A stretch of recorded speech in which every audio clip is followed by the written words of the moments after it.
ফজরের সালাত পড়ে মুসল্লায় বসে থেকে সূর্যোদয়ের পরপরই যে নফল সালাত আদায় করা হয় সেটির নাম কি? ক সালাতুল ইশরাক, খ সালাতুদ দুহা, গ চাশতের সালাত, ঘ সালাতুল আওয়াবিন।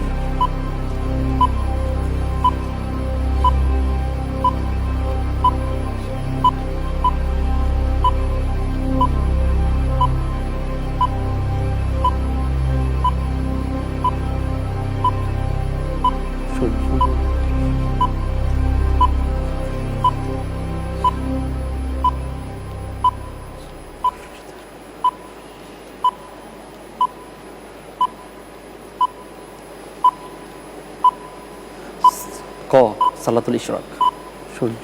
লক করে দেয়া হোক ক সালাতুল ইশরাক।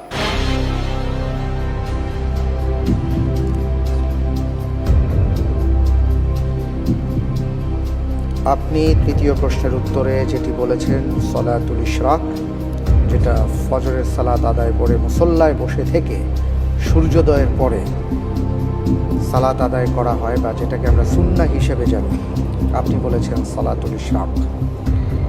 আমি দেখছি আপনার উত্তরটি সঠিক হয়েছে। আলহামদুলিল্লাহ। আলহামদুলিল্লাহ।